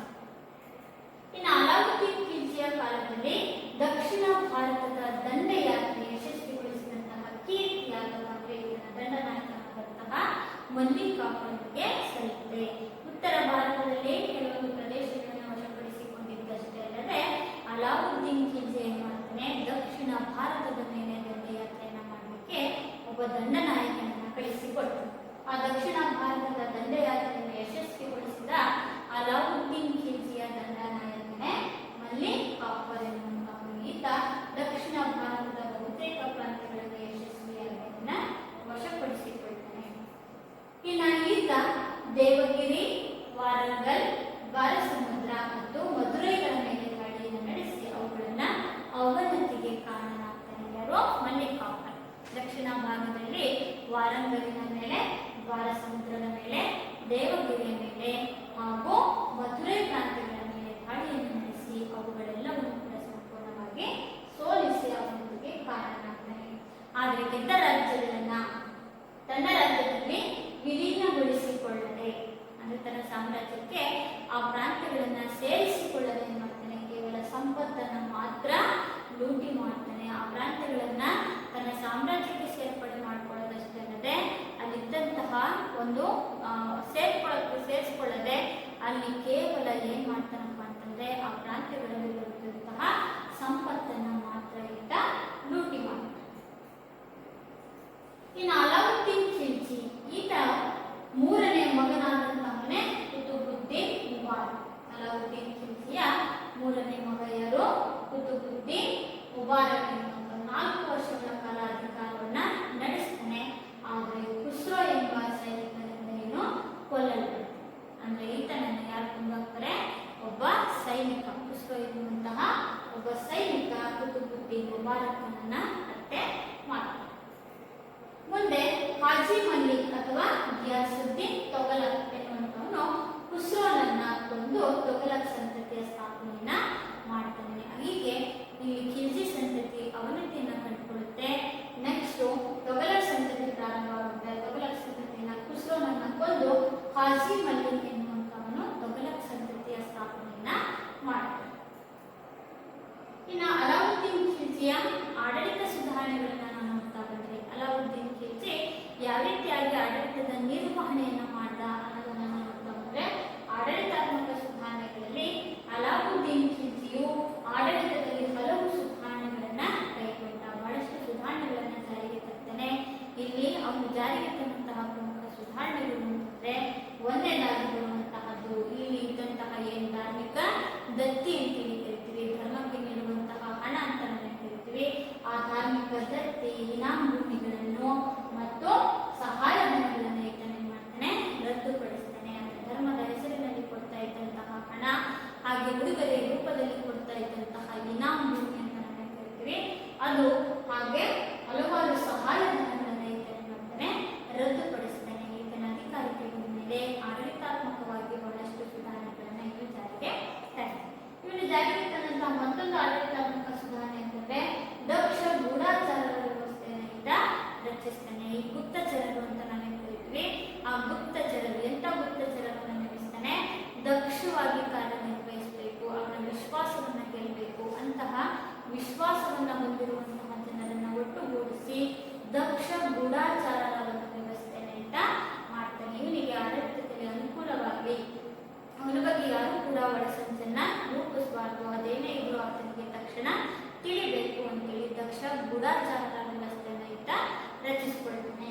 ಇದಾದ ಮೇಲೆ ಮದ್ಯಪಾನವನ್ನ, ಮಾದಕ ವಸ್ತುಗಳ ಮಾರಾಟ, ಪಗಡೆಯಾಟಗಳನ್ನು ಕೂಡ ಈತ ಏನ್ ಮಾಡ್ತಾನೆ ನಿಷೇಧಿಸ್ತಾನೆ. ಅಂದ್ರೆ ಯಾರು ಕೂಡ ಸಾಮ್ರಾಜ್ಯದಲ್ಲಿ ಮದ್ಯಪಾನ ಮಾಡೋದಾಗಿರ್ಲಿ, ಜೂಜಾಟವನ್ನು ಆಡೋದಾಗಿರ್ಲಿ ಅಥವಾ ಪಗಡೆ ಆಟ ಆಡೋದಾಗಿರ್ಲಿ ಯಾರು ಕೂಡ ಮಾಡಬಾರದು. ಯಾರು ಕೂಡ ಸಮಯವನ್ನು ವ್ಯರ್ಥ ಮಾಡದೆ ಎಲ್ಲರೂ ತಮ್ಮ ತಮ್ಮ ವೃತ್ತಿಯಲ್ಲಿ ನಿರತರಾಗಿರಬೇಕು ಅನ್ನುವಂಥ ಉದ್ದೇಶದಿಂದ ದುಶ್ಚಟಗಳನ್ನು ಏನ್ ಮಾಡ್ತಾನೆ ರದ್ದುಪಡಿಸ್ತಾನೆ. ಹಾಗೆ ಅಲಾವುದ್ದೀನ್ ಖಿಲ್ಜಿಯ ಆಡಳಿತಾತ್ಮಕ ಉದ್ದೇಶದಿಂದ ಈತ ಏನ್ ಮಾಡ್ತಪ್ಪ ಅಂತಂದ್ರೆ ಸಣ್ಣ ಸಣ್ಣ ಹಿಡುವಳಿಯ ಭೂಮಿಗಳಲ್ಲಿ ವ್ಯವಸಾಯ ಮಾಡ್ತಾ ಇದ್ದಂತಹ ಕೆಳವರ್ಗದ ಜನರಿಂದ ಹಿಡಿದು ಶ್ರೀಮಂತ ವರ್ಗದವರು ಕೂಡ ಸಮಾನವಾಗಿ ಮಾಡಬೇಕಾಗಿತ್ತು, ಕಂದಾಯವನ್ನ ಕಟ್ಟಬೇಕಾಗಿತ್ತು. ಇಲ್ಲಿ ಕೇವಲ ಬಡ ವರ್ಗದವರಷ್ಟೇ ರಾಜ್ಯಕ್ಕೆ ಬೇಕಾದಂತಹ ಕಂದಾಯವನ್ನು ಕಟ್ಟಬೇಕಾಗಿರಲಿಲ್ಲ. ಕೆಳ ಹಂತದಲ್ಲಿ ಸಣ್ಣ ಸಣ್ಣ ಭೂ ಹಿಡುವಳಿಗಳನ್ನು ಹೊಂದಿರೋರು ಅಲ್ಲಿಂದ ಹಿಡಿದು ಎಲ್ಲಿಯವರೆಗೆ ದೊಡ್ಡ ದೊಡ್ಡ ಭೂ ಮಾಲೀಕರು ಸಹ ರಾಜ್ಯಕ್ಕೆ ಏನ್ ಮಾಡಬೇಕಾಗಿತ್ತು, ಹಣವನ್ನ ಪಾವತಿಸಬೇಕಾಗಿತ್ತು, ಕಂದಾಯದ ಹಣವನ್ನ ಕಟ್ಟಬೇಕಾಗಿತ್ತು. ರೈತರಿಂದ ನಿಗದಿತ ಪ್ರಮಾಣದ ತೆರಿಗೆಯನ್ನು ಸಂಗ್ರಹಿಸಲು ಕಂದಾಯ ಅಧಿಕಾರಿಗಳನ್ನ ನೇಮಕ ಮಾಡಿದ್ದಾರೆ. ಅದರಿಂದ ನಿಗದಿತವಾದಂತಹ ಒಂದು ತೆರಿಗೆ ಅವುಗಳನ್ನು ಸಂಗ್ರಹಣೆಯನ್ನು ಮಾಡಲಿಕ್ಕಾಗಿ ಈತ ಏನ್ ಮಾಡಿದ್ದ ಅಂತಂದ್ರೆ ಕಂದಾಯದ ಅಧಿಕಾರಿಗಳನ್ನು ಕೂಡ ನೇಮಿಸಿದ್ದ. ಇಲ್ಲಿ ಕಂದಾಯದಿಂದ ಯಾರು ಕೂಡ ವಂಚಿತರಾಗಿರಲಿಲ್ಲ. ಶ್ರೀಮಂತರು ಬಡವರು ಎಲ್ಲರೂ ಕೂಡ ಸಮ ಪ್ರಮಾಣದಲ್ಲಿ ಕಂದಾಯವನ್ನ ಕಟ್ಟಬೇಕಾಗಿತ್ತು. ಇನ್ನ ಅಲಾವುದ್ದೀನ್ ಖಿಲ್ಜಿಯ ಒಂದು ಸೈನಿಕ ಸುಧಾರಣೆಗಳನ್ನು ನಾವು ನೋಡ್ತಾ ಬಂದ್ರೆ ಕೇವಲ ಆಡಳಿತಾತ್ಮಕ ಉದ್ದೇಶದಿಂದ ಅಷ್ಟೇ ಅಲ್ಲದೆ ಈತ ಒಂದು ಕೃಷಿಗೆ ಸಂಬಂಧಪಟ್ಟಂತೆ ಕಂದಾಯ ವಸೂಲಿಗೆ ಸಂಬಂಧಪಟ್ಟಂತೆ ಸೈನಿಕ ಸುಧಾರಣೆಗಳನ್ನು ಕೂಡ ಅಲಾವುದ್ದೀನ್ ಖಿಲ್ಜಿ ಜಾರಿಗೆ ತಂದಿದ್ದಾರೆ. ಹಾಗಾದ್ರೆ ಇವರು ಸೈನ್ಯಕ್ಕೆ ತಂದಂತಹ ಪ್ರಮುಖ ಸುಧಾರಣೆಗಳೇನಪ್ಪಾ ಅಂತಂದ್ರೆ ಸೈನಿಕರನ್ನ ಭರ್ತಿ ಮಾಡಿಕೊಳ್ಳಲು, ಅಂದ್ರೆ ಸೇನೆಗೆ ಸೈನಿಕರನ್ನ ಸೇರಿಸಿಕೊಳ್ಳಲಿಕ್ಕೆ ಅಥವಾ ಅವರಿಗೆ ತರಬೇತಿಯನ್ನು ಕೊಡಲಿಕ್ಕೆ, ಅವರಿಗೆ ಶಸ್ತ್ರಾಸ್ತ್ರಗಳನ್ನು ಕೊಡಲಿಕ್ಕೆ ಹಾಗೂ ಕುದುರೆಗಳನ್ನು ಒದಗಿಸುವ ಜವಾಬ್ದಾರಿಯನ್ನು ಯಾರಿಗೆ ಕೊಟ್ಟಿರ್ತಾನೆ, ಸೈನಿಕ ಮಂತ್ರಿಗೆ ಕೊಟ್ಟಿರ್ತಾನೆ. ತನ್ನ ಆಸ್ಥಾನದಲ್ಲಿ ಸೇನೆಗೆ ಸಂಬಂಧಪಟ್ಟಂತೆ ಸೈನಿಕರನ್ನ ನೇಮಕ ಮಾಡಿಕೊಳ್ಳುವ, ಅವರಿಗೆ ತರಬೇತಿಯನ್ನು ಕೊಡುವಂತಹ, ಶಸ್ತ್ರಾಸ್ತ್ರಗಳನ್ನು ತರಿಸಿಕೊಳ್ಳುವಂತಹ ಹಾಗೂ ಕುದುರೆಗಳನ್ನು ತರಿಸಿಕೊಳ್ಳಬೇಕಾಗಿಯೇ ಒಬ್ಬ ಮಂತ್ರಿಯನ್ನ ನೇಮಕ ಮಾಡಿಕೊಳ್ತಾನೆ. ಆತನನ್ನ ಸೈನಿಕ ಮಂತ್ರಿ ಅಂತೇಳಿ ಕರೀತಾರೆ. ಆ ಸೈನಿಕ ಮಂತ್ರಿಯ ಕೆಲಸ ಏನು? ಸೇನೆಗೆ ಸೈನಿಕರನ್ನ ಸೇರಿಸಿಕೊಳ್ಳುವುದು, ಅವರಿಗೆ ತರಬೇತಿಯನ್ನು ಕೊಡುವುದು, ಯುದ್ಧಕ್ಕೆ ಬೇಕಾದಂತಹ ಶಸ್ತ್ರಾಸ್ತ್ರಗಳನ್ನು ಆಮದು ಮಾಡಿಕೊಳ್ಳುವುದು ಮತ್ತೆ ಕುದುರೆಗಳನ್ನು ತರಿಸಿಕೊಳ್ಳುವುದು ಅವನ ಜವಾಬ್ದಾರಿಯಾಗಿತ್ತು. ಇನ್ನು ಸೈನಿಕರಿಗೆ ನಿಗದಿತವಾಗಿದ್ದಂತಹ, ಅಂದ್ರೆ ಸೈನಿಕರಿಗೆ ಅವರಿಗೆ ನಿಗದಿಪಡಿಸಿದಂತಹ ಹಣವನ್ನು, ಅವರ ಸಂಬಳವನ್ನು ಪ್ರತಿ ತಿಂಗಳ ಕೊನೆಯ ಹೊತ್ತಿಗೆ ನಗದು ರೂಪದಲ್ಲಿ ನೀಡ್ತಾ ಇದ್ದ. ನಗದು ಅಂತಂದ್ರೇನು? ಕ್ಯಾಶ್ ಕೊಡುವಂತಹದ್ದು. ಯಾವುದೇ ದವಸ ಧಾನ್ಯಗಳನ್ನ, ಭೂಮಿಯನ್ನ ಕೊಡದೆ ನಾವಿದ್ದಂತಹ ಸೈನಿಕರಿಗೆ ಅವರ ಒಂದು ವೇತನವನ್ನ ತಿಂಗಳ ಕೊನೆಯಲ್ಲಿ, ತಿಂಗಳ ಅಂತ್ಯದಲ್ಲಿ ನಗದಿನ ರೂಪದಲ್ಲಿ ಸೈನಿಕರಿಗೆ ಸಂಬಳ ಅಥವಾ ವೇತನವನ್ನ ನೀಡಲಾಗ್ತಾ ಇತ್ತು. ಹಾಗೆ ಸೈನಿಕರಿಗೆ ಚಹರೆಗಳನ್ನ, ಚಹರೆ ಅಂತಂದ್ರೇನು? ಮುಖ ಪರಿಚಯ ಅಂತ ನಾವು ಕರಿತೀವಿ. ಮುಖವನ್ನ ನೋಡುವುದು, ಸೈನಿಕರ ಚಹರೆಗಳನ್ನು ಗುರುತಿಸಿ ದಾಖಲು ಮಾಡಿಕೊಳ್ಳುವ ಪದ್ಧತಿಯನ್ನ ಆರಂಭ ಮಾಡ್ತಾನೆ. ಅಂದ್ರೆ ಮುಖಗಳನ್ನು ನೋಡಿ ಅವರನ್ನ ದಾಖಲೆ ಮಾಡಿಕೊಳ್ಳುವುದು, ಅಂದ್ರೆ ಇವ ಸೈನಿಕ ಸಮರ್ಥನೆಯನ್ನೋ ಇಲ್ವೋ ಅಂತ ಹೇಳ್ಬಿಟ್ಟು ಅವರನ್ನ ನೇಮಿಸಿಕೊಳ್ಳುವಂತಹದ್ದು. ಹಾಗೆ ಈ ಕಾರ್ಯಕ್ಕಾಗಿ ಅವನೇನ್ ಮಾಡಿದ ಅಂದ್ರೆ ಸೈನಿಕರ ಚಹರೆಯನ್ನ ಗುರುತಿಸಿ ನೇಮಕವನ್ನ ಮಾಡಿಕೊಳ್ಳೋದಕ್ಕಾಗಿ ಒಬ್ಬ ಅಧಿಕಾರಿಯನ್ನ ನೇಮಕ ಮಾಡ್ತಾನೆ. ಹುಲಿಯ ಎನ್ನುವ ಹೆಸರಿನ ದಾಸ್ತುವೇದನ್ನು ಜಾರಿಗೆ ತರ್ತಾನೆ. ಹುಲಿಯ ಅಂತಂದ್ರೆ ವೇಷವನ್ನು ಧರಿಸುವುದು ಅಂತ ಹೇಳ್ತೀವಿ. ಆ ಹುಲಿಯ ಎನ್ನುವಂತಹ ಒಂದು ದಾಸ್ತುವೇದದ ಒಂದು ಪುಸ್ತಕದ ಒಂದು ದಾಸ್ತುವೇದನ ಜಾರಿಗೆ ತರ್ತಾನೆ. ಹಾಗೆ ಕುದುರೆಗಳಿಗೆ ಈತ ದಾಗ್ ಪದ್ಧತಿಯನ್ನು ಜಾರಿಗೆ ತರ್ತಾನೆ. ದಾಗ್ ಅಂತಂದ್ರೆ ಇಲ್ಲಿ ಮುದ್ರೆಯನ್ನ ಹಾಕುವುದು. ಕುದುರೆಗಳು ಎಲ್ಲೂ ಕೂಡ ಹೋಗಬಾರ್ದು, ಕುದುರೆಗಳು ನಮ್ಮವೇ ಅಂತೇಳಿ ಗುರುತಿಸಲಿಕ್ಕಾಗಿ, ಸುಲಭವಾಗಿ ಕುದುರೆಗಳ ಗುರುತಿಸಲಿಕ್ಕಾಗಿ ಕುದುರೆಗಳಿಗೆ ಏನ್ ಮಾಡ್ತಾನೆ, ದಾಗ್ ಪದ್ಧತಿ ಅಥವಾ ಮುದ್ರೆ ಹಾಕುವ ಪದ್ಧತಿ ಅಥವಾ ವ್ಯವಸ್ಥೆಯನ್ನ ಜಾರಿಗೆ ತರ್ತಾನೆ. ಹಾಗೆ ಅಲಾವುದ್ದೀನ್ ಖಿಲ್ಜಿಯ ಒಂದು ಸೈನ್ಯದ ಬಗ್ಗೆ ನೋಡ್ಕೊಂಡು ಕುದುರೆಗಳಿಗೆ ದಾಗ್ ಪದ್ಧತಿ ಹಾಕುವುದು, ಚಹರೆಗಳನ್ನು ನೋಡಿ ನೇಮಕ ಮಾಡಿಕೊಳ್ಳುವುದು, ಅದನ್ನು ನೋಡ್ಕೊಳ್ಳೋದಕ್ಕಾಗಿ ಹುಲಿಯ ಎನ್ನುವಂತಹ ಒಂದು ದಾಸ್ತುವೇಜನ್ನು ಜಾರಿಗೆ ತರ್ತಾನೆ. ಕುದುರೆಗಳನ್ನು ಗುರುತಿಸಲಿಕ್ಕಾಗಿ ಅವುಗಳ ಮೇಲೆ ಮುದ್ರೆಯನ್ನು ಕೂಡ ಹಾಕ್ತಾನೆ. ಹಾಗೆ ಸೈನಿಕರಿಗೆ ಅವರ ವೇತನವನ್ನು ಕೊಡಲಿಕ್ಕೆ ತಿಂಗಳ ಕೊನೆಯಲ್ಲಿ, ಅಂತ್ಯದಲ್ಲಿ ನಗದಿನ ರೂಪದಲ್ಲಿ ಅಲ್ಲಿ ಹಣವನ್ನು ನೀಡ್ತಾ ಇದ್ದ. ಹಾಗೆ ಈತ ಮಾರುಕಟ್ಟೆಯಲ್ಲೂ ಕೂಡ ಹಲವಾರು ಸುಧಾರಣೆಗಳನ್ನು ಜಾರಿಗೆ ತರ್ತಾನೆ. ಹಾಗಾದ್ರೆ ಅಲಾವುದ್ದೀನ್ ಖಿಲ್ಜಿಯು ಒಂದು ಪ್ರಮುಖವಾದಂತಹ ಮಾರುಕಟ್ಟೆಯ ಸುಧಾರಣೆಗಳನ್ನು ಅಂತಂದ್ರೆ, ಅಲಾವುದ್ದೀನ್ ಖಿಲ್ಜಿಯು ಜಾರಿಗೆ ತಂದಂತಹ ಮಾರುಕಟ್ಟೆ ಸುಧಾರಣೆಗಳು ಅಂತಂದ್ರೆ ಅವನ ಚರಿತ್ರೆಯಲ್ಲಿ ಇವನಿಗೆ ಅನನ್ಯ ಸ್ಥಾನವನ್ನು ಅಥವಾ ಉತ್ತಮ ಸ್ಥಾನವನ್ನು ಕೊಟ್ಟಿದ್ದು ಮಾರುಕಟ್ಟೆಯ ಸುಧಾರಣೆ ಆಗಿದೆ.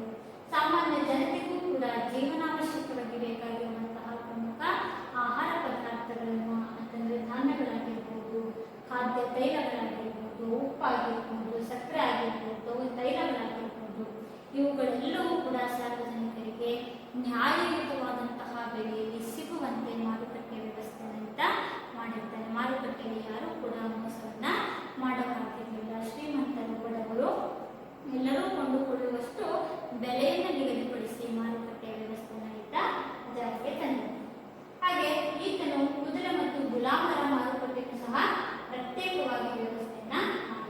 ಹೇಗೆ ಕುದುರೆಗಳ ನಮ್ಮನೆಗೆ ಸಂತೆಗಳು ಅಂತ ನಾವು ಕರಿತೀವಿ, ತರಕಾರಿಗಳನ್ನ, ಹಣ್ಣು ಹಂಪಲುಗಳನ್ನ, ಕಾಡು ಕಡ್ಡಿಗಳನ್ನ ಮಾರಾಟ ಮಾಡ್ತೀವೋ, ಹಾಗೆ ಅಲಾವುದ್ದೀನ್ ಖಿಲ್ಜಿಯು ಕೂಡ ಗುಲಾಮರನ್ನ ಮಾರಾಟ ಮಾಡುವಂತಹ ಮಾರುಕಟ್ಟೆಯನ್ನು ಪ್ರತ್ಯೇಕವಾಗಿ, ಕುದುರೆಗಳನ್ನ ಮಾರುವಂತಹ ಮಾರುಕಟ್ಟೆಯನ್ನು ಪ್ರತ್ಯೇಕವಾಗಿ ನಿರ್ಮಾಣವನ್ನ ಮಾಡಿದ್ದಾರೆ. ಈ ಮಾರುಕಟ್ಟೆಗಳನ್ನ ನಿಯಂತ್ರಿಸಲಿಕ್ಕಾಗಿ, ಕುದುರೆ ಮತ್ತು ಗುಲಾಮರನ್ನ ಮಾರಾಟ ಮಾಡುವಂತಹ ಮಾರುಕಟ್ಟೆಯನ್ನ ನಿಯಂತ್ರಣವನ್ನು ಮಾಡಲಿಕ್ಕಾಗಿ ಸಹನಾಯಿ ಮಂಡಿ ಎನ್ನುವಂತಹ ಉನ್ನತಾಧಿಕಾರಿಗಳಲ್ಲಿ ನೇಮಕ ಮಾಡಿದ್ದ. ಯಾರು ಕೂಡ ಮಾರುಕಟ್ಟೆಯಲ್ಲಿ ಮೋಸ ಮಾಡಲಾಗುವುದಿಲ್ಲ. ಮೋಸ ಮಾಡಿದ್ದು ಖಂಡಿತೆಯಾದ್ರೆ ಅವರಿಗೆ ಕಠಿಣ ಶಿಕ್ಷೆಯನ್ನು ವಿಧಿಸಲಾಗಿದೆ. ಇವನ ನಂತರ ಬರುವಂತಹ ಪ್ರಮುಖ ಮತ್ತೊಂದು ಸಂತತಿ ಅಂತಂದ್ರೆ ತೊಗಲಕ್ ಸಂತತಿ ಅಂತ ಕರಿತೀವಿ. ಈ ತೊಗಲಕ್ ಸಂತತಿ, ಈ ಒಂದು ಸಂತತಿಯ ಪ್ರಮುಖ ಆರಂಭವನ್ನು ನಾವು ನೋಡ್ತಾ ಹೋದ್ರೆ ಗಿಯಾಸುದ್ದೀನ್ ತೊಗಲಕ್ ಎನ್ನುವಂತವನು ಮೊದಲನೆಯ ಪ್ರಮುಖ ದೊರೆ. ನೆಕ್ಸ್ಟ್ ಮೊಹಮ್ಮದ್ ಬಿನ್ ತೊಗಲಕ್ ಅಧಿಕಾರಕ್ಕೆ ಬರ್ತಾನೆ. ಅವನ ನಂತರ ಫಿರೋಜ್ ಶಾ ತೊಗಲಕ್, ಅವನ ನಂತರದಲ್ಲಿ ಬರುವಂತಹ ಸುಲ್ತಾನರು. ಹಾಗಾದ್ರೆ ಈ ಗಿಯಾಸುದ್ದೀನ್ ತೊಗಲಕ್ ಈತ ತೊಗಲಕ್ ಸಂತತಿಯಲ್ಲಿದ್ದಂತಹ ಪ್ರಮುಖ ಒಬ್ಬ ದೊರೆ ಅಥವಾ ಈತನನ್ನ ತೊಗಲಕ್ ಸಂತತಿಯ ಸ್ಥಾಪಕ ಅಂತೇಳಿ ಕರೀತೀವಿ. ಯಾರನ್ನ? ಗಿಯಾಸುದ್ದೀನ್ ತೊಗಲಕ್. ಈತ ತೊಗಲಕ್ ಸಂತತಿಯ ಸ್ಥಾಪಕ. ಗಿಯಾಸುದ್ದೀನ್ ಕೇವಲ ಉದಾರ ಆಡಳಿತಾತ್ಮಕ ನೀತಿಯ ಮೂಲಕ ದೆಹಲಿಯಲ್ಲಿ ಶಾಂತಿ ಮತ್ತು ಸುವ್ಯವಸ್ಥೆಯನ್ನ ಸ್ಥಾಪಿಸಿದ್ದ. ಈತ ಉದಾರವಾದಂತಹ ಮನೋಭಾವನೆಯನ್ನು ಹೊಂದಿದ್ದ. ಹಾಗೆ ತನ್ನ ಸಾಮ್ರಾಜ್ಯದಲ್ಲಿ ಶಾಂತಿ ಮತ್ತು ಸುವ್ಯವಸ್ಥೆಯನ್ನ ಕಾಪಾಡಿಕೊಂಡಂತಹ ಈ ಒಂದು ತೊಗಲಕ್ ಸಂತತಿಯ ದೊರೆ ಈತನಾಗಿದ್ದ. ಹಾಗೆ ಮಂಗೋಲರ ದಾಳಿಯನ್ನ ತಡೆಗಟ್ಟಲಿಕ್ಕೆ ಗಡಿ ಭದ್ರತೆ ಕೂಡ ಪಡಿಸಿಕೊಂಡಿದ್ದ. ಇಲ್ಲೂ ಕೂಡ ಅಷ್ಟೇ, ದೆಹಲಿಯ ಸುಲ್ತಾನರಿಗೆ ಕಾಡ್ತಾ ಇದ್ದಂಥವ್ರು ಅಂತಂದ್ರೆ ಮಂಗೋಲರು. ಇವರು ಮತ್ತೆ ಮತ್ತೆ ದಾಳಿ ಮಾಡ್ತಾ ಇದ್ರು. ಹಾಗಾಗಿ ಈ ಗಿಯಾಸುದ್ದೀನ್ ತೊಗಲಕನು ಕೂಡ ಏನ್ ಮಾಡ್ತಾನೆ, ತನ್ನ ಒಂದು ಗಡಿಯನ್ನ ಭದ್ರಪಡಿಸ್ಕೊಳ್ತಾನೆ.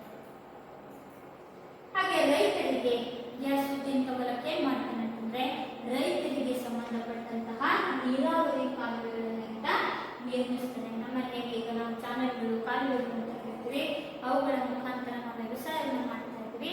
ಹಾಗೆ ಈ ಗಿಯಾಸುದ್ದೀನ್ ತೊಗಲಕನು ಕೂಡ ರೈತರಿಗೆ ಸಂಬಂಧಪಟ್ಟಂತೆ ನೀರಾವರಿಯ ಕಾಲುವೆಗಳ ನಿರ್ಮಾಣವನ್ನ ಮಾಡ್ತಾನೆ. ಜೊತೆಯಲ್ಲಿ ಭೂಕಂದಾಯವನ್ನು ಕೂಡ ಕಡಿಮೆ ಮಾಡ್ತಾನೆ. ಭೂಮಿಗೆ ನಾವು ವಿಧಿಸ್ತಾ ಇದ್ದಂತಹ ಕಂದಾಯ ಅಧಿಕವಾಗಿತ್ತು. ಇವರಿಗಿಂತ ಮುಂಚೆ ಇದ್ದಂತಹ ರಾಜ್ಯದ ಸಂದರ್ಭದಲ್ಲಿ ಗಿಯಾಸುದ್ದೀನ್ ತೊಗಲಕನು ರೈತರಿಗೆ ಭಾರ ಆಗಬಾರದು, ಹೊರೆ ಆಗಬಾರದು ಅಂತೇಳಿ ನೀರಾವರಿಗೆ ಕಾಲುವೆಗಳನ್ನು ನಿರ್ಮಿಸ್ತಾನೆ.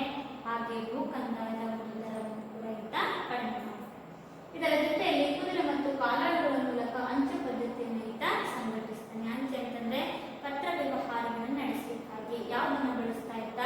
ಕುದುರೆಗಳನ್ನ ಮತ್ತು ಕಾಲಾಳುಗಳ ಮೂಲಕ ಅವರನ್ನು ಕಳಿಸ್ಬಿಟ್ಟು ಪತ್ರ ವ್ಯವಹಾರದ ವ್ಯವಸ್ಥೆಯನ್ನು ಈತ ಜಾರಿಗೆ ತರ್ತಾನೆ. ಅಂಚೆಗಾಗಿ ಕುದುರೆ ಮತ್ತು ಕಾಲಾಳುಗಳನ್ನ ಬಳಸ್ತಾನೆ. ಇನ್ನು ದೆಹಲಿಯ ಬಳಿ ಈತ ತೊಗಲಕಾಬಾದ್ ಎನ್ನುವಂತಹ ಕೋಟೆಯನ್ನ ಕಟ್ಟಿಸ್ತಾನೆ. ದೆಹಲಿಯ ಸಮೀಪದಲ್ಲಿ ತೊಗಲಕಾಬಾದ್ ಎನ್ನುವಂತಹ ಕೋಟೆ ನಿರ್ಮಾಣ ಮಾಡ್ತಾನೆ. ವಾರಂಗಲ್, ಮಥುರೆಯನ್ನು ಕೂಡ ಈತ ವಶಪಡಿಸಿಕೊಂಡು ಗುಜರಾತ್ ಮತ್ತು ಬಂಗಾಳಗಳಲ್ಲಿ ಸುವ್ಯವಸ್ಥಿತವಾದವರನ್ನ ಕಾಪಾಡಿಕೊಂಡು ಆಡಳಿತದ ನಿರ್ವಹಣೆಯನ್ನ ಮಾಡ್ತಾನೆ. ಇನ್ನು ಮುಂದುವರೆದ ಹಾಗೆ ಬರುವಂತಹ ತೊಗಲಕ್ ಸಂತತಿಯ ಪ್ರಮುಖ ದೊರೆ ಅಂತಂದ್ರೆ ಮೊಹಮ್ಮದ್ ಬಿನ್ ತೊಗಲಕ್ ಅಂತಲೇ ಗುರುತಿಸ್ತೀವಿ.